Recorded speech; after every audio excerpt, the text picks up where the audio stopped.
arrêter de procrastiner. En effet, la procrastination, c'est quelque chose qui t'empêche d'avancer dans tes tâches. Et en réalité, si tu mets ton attention sur le démarrage d'une tâche, si tu mets ton attention sur le début d'une tâche et que tu optimises ta tâche, par exemple, tu as besoin d'écrire tous les jours, tu peux même te créer des templates avec des mots à compléter, des phrases à compléter. Donc tu vas mettre, je sais pas si c'est un article de blog, ça va être le début de la phrase et puis des petits points à compléter et puis après la fin et finalement tu auras simplement à remplir les blocs et ça sera beaucoup plus simple pour toi pour écrire un article parce que finalement tu auras déjà une structure et la structure va t'aider à ne pas avoir le syndrome de la page blanche.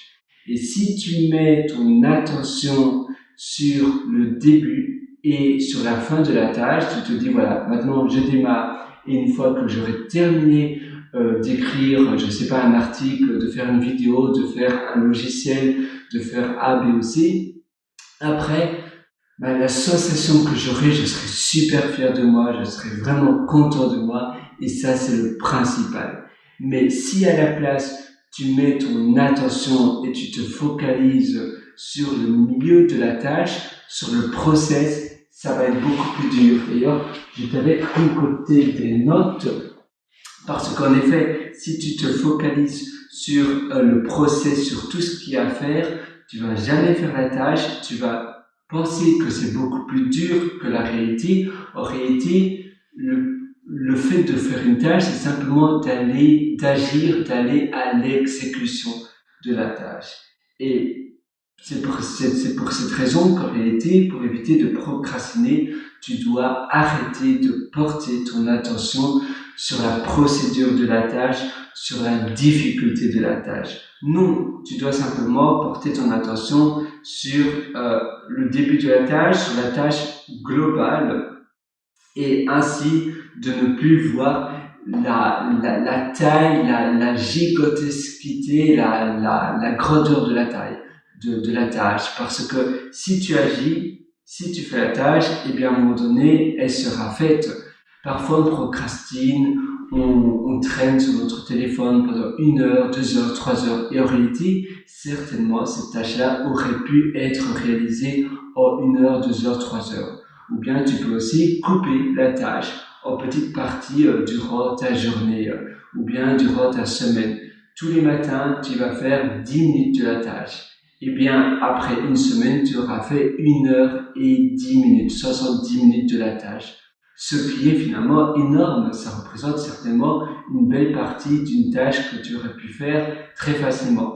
Finalement, c'est un peu comme une randonnée. Faire 20 km, 30 km de randonnée, ça paraît énorme. Mais en réalité, c'est simplement un pas après l'autre, un pas après l'autre, après l'autre, après l'autre, et tu réalises une randonnée énorme. La même chose pour écrire un livre. J'aime bien simplement mentionner l'exemple du livre parce qu'un livre, ça paraît toujours fastidieux à réaliser. Et d'ailleurs, j'ai ressenti exactement la même chose quand j'ai publié mon premier livre, quand j'ai écrit mon premier livre. Ça me paraissait interminable. En réalité, c'est simplement un mot après l'autre, après l'autre, après l'autre.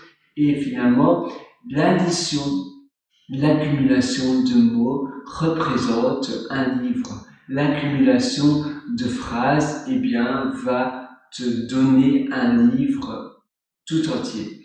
Et toi, c'est pareil pour toutes les choses que tu as envie ou que tu veux, que tu dois réaliser dans ta vie.